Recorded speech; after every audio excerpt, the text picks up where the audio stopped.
ഒരു വൈദികൻ പിഴച്ചാൽ മാലാഖ പിഴച്ചതുപോലെയാണ്. മാനസാന്തരമുണ്ടാക്കുക അത്ര എളുപ്പവുമല്ല. അതുകൊണ്ട് സൂക്ഷിക്കണം.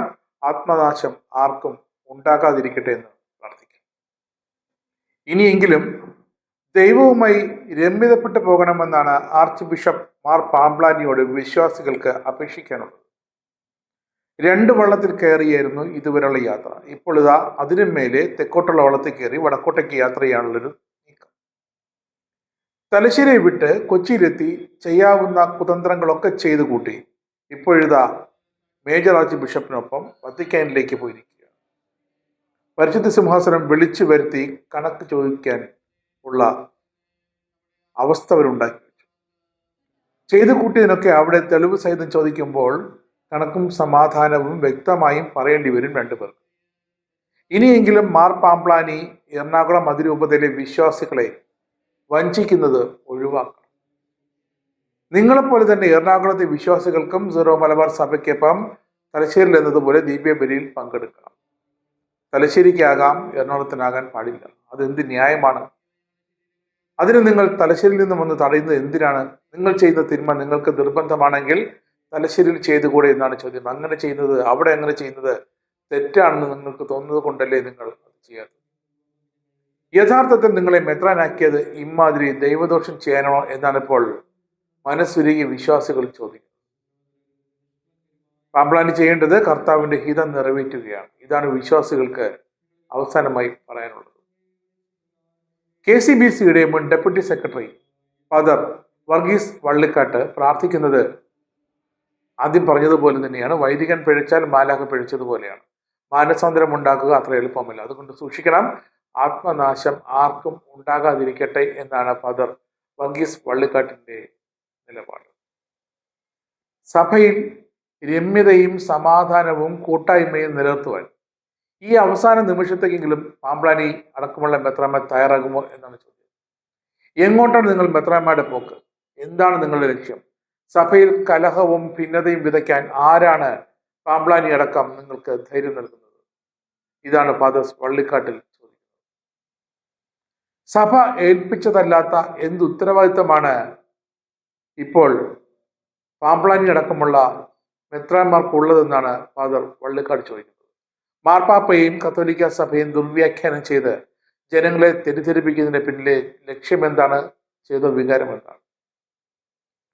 ബലിവേദിയിലേക്ക് ജീവിതവും ശരീരവും മനസ്സുമൊക്കെ തിരിച്ചു വയ്ക്കുന്നതിനേക്കാൾ ജനക്കൂട്ടത്തിന്റെ നേർക്ക് തിരിഞ്ഞു നിന്ന് അവരുടെ വഴിയിലേക്ക് പോവുകയാണെന്ന ചിന്ത എന്തായാലും ദൈവത്തിൽ നിന്നുള്ളതാകണമോ? അല്ല.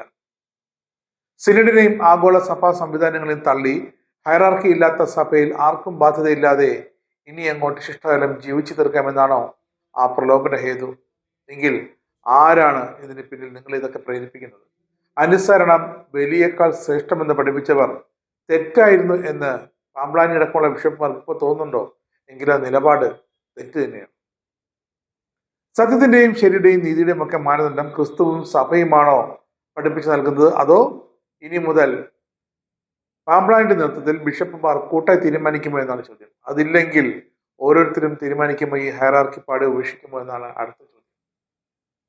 പണ്ടൊരിക്കൽ 1653 ആലങ്ങാട് പള്ളിയിൽ ഒരു 12 പേർ കൂടി ചേർന്ന് അതിലൊരാൾ മറ്റൊരാളുടെ തലയിൽ കൈവച്ച് പറഞ്ഞു, ഇനി നിങ്ങളാണ് മെത്രാപ്പൊലീത്ത. അങ്ങനെ വായിച്ചതുപോലെ ഒരാളെ നിങ്ങൾ മെത്രാപ്പൊലീത്ത ആക്കുമോ എന്ന് ചോദ്യമുണ്ട്. അങ്ങനെ ചെയ്താലും നിങ്ങളുടെ ഈ ഹൈറാർക്കി വെറും തൊപ്പി വയ്ക്കാനുള്ളതല്ല എന്ന് ഓർക്കുന്നത് നല്ലതാണെന്ന് ഫാദർ വള്ളിക്കാട് വ്യക്തമായി പാംപ്ലാനിക്ക് പറഞ്ഞു കൊടുക്കുന്നുണ്ട്.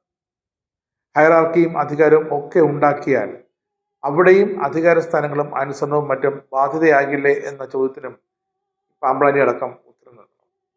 ക്രിസ്തുവിന്റെ സഭയുടെ അംഗീകൃത സംവിധാനങ്ങളെ തള്ളിപ്പറഞ്ഞ് ബദൽ സഭയുണ്ടാക്കിയാൽ അവിടെ കൂടുതൽ സമാധാനവും സന്തോഷവും ഉണ്ടാകുമെന്ന് വിമതർക്ക് ആരാണ് ഓതിക്കൊടുത്തത്? സ്വാതന്ത്ര്യം വന്നാൽ തന്നിവസം വന്നല്ലെന്ന് സഭയിലെ യഥാർത്ഥ വിശ്വാസികളെങ്കിലും മനസ്സിലാക്കിയിരിക്കണം. സമ്പത്തും ആസ്തികളും സ്ഥാപനങ്ങളും സ്ഥാനമാനങ്ങളും ഒക്കെ ലക്ഷ്യമെങ്കിൽ കുറെ കാലം അതൊക്കെ പിടിച്ചു വയ്ക്കാൻ കഴിയുന്നവരാണ്. എന്നാലും എത്ര നാൾ എന്നാണ് ചോദ്യം. ഒരു നാൾ പിടിയിലാകും, പല നാൾക്കുള്ള ഒരു നാൾ പിടിയിലെന്ന പോലെ. വൈദികൻ പിഴച്ചാൽ മാലാഖ പിഴച്ചതുപോലെയാണ് എന്ന് പറയുന്നത് അതുകൊണ്ട് തന്നെയാണ്. അതുകൊണ്ട് തന്നെ ഒന്നുകൂടി പറയുന്നു, ആത്മനാശം ആർക്കും ഉണ്ടാകാതിരിക്കട്ടെ. വളരെ പ്രായോഗികമായി പറഞ്ഞുകൊണ്ട് ആർക്കും പരിഭവം വരരുത് എന്നും ഫാദർ വള്ളിക്കാട് ചൂണ്ടിക്കാട്ടുന്നുണ്ട്. സഭാത്മകവും ദൈവശാസ്ത്രപരവും ധാർമ്മികവുമായ നിലപാട് പരിശുദ്ധ പിതാവ് തന്നെ പറഞ്ഞു കഴിഞ്ഞതാണ്. വീണ്ടും അത് ആവർത്തിക്കേണ്ട കാര്യമില്ല. വീണ്ടും വീണ്ടും വീണ്ടും എത്ര ചെവിയിൽ ഓതേണ്ട കാര്യമില്ല. ദൈവഹിതം തന്നെയാണ് മാനദണ്ഡം. ഏകീകൃത കുർബാന തന്നെയാണ് അവലംബിക്കേണ്ടത്, അർപ്പിക്കേണ്ടത്. സാത്താന്റെ കുതന്ത്രങ്ങളല്ല മാനദണ്ഡമാക്കേണ്ടത്. ഇതൊക്കെ വിശ്വാസികളെ ഇതുവരെ പഠിപ്പിച്ചു പോകുന്നവർ ഇപ്പോൾ എല്ലാം വാശിയും വൈരാഗ്യത്തിന്റെയും ഒക്കെ അഹന്തയുടെയും ഒക്കെ പേരിൽ തിരികെ പറയുമ്പോൾ, ഇതൊക്കെ ഉപേക്ഷിക്കാൻ മനസ്സുകൊണ്ട് തീരുമാനമെടുക്കുമ്പോൾ ആരെയാണ് കുറ്റപ്പെടുത്തേണ്ടത്? ദൈവഹിതവും സഭയും ക്രിസ്തുവിന്റെ മാതൃകയെല്ലാം വിട്ട് ബദൽ തേടുന്നവർ ഇരുട്ടിൽ അവസാനിക്കാൻ ഇടയാകരുത്. ജനത്തെ അവർ വഴി തെറ്റിച്ച് ഇരുട്ടിലേക്ക് തള്ളിവിടുകയും ചെയ്യരുത് എന്നാണ് പറയുന്നത്.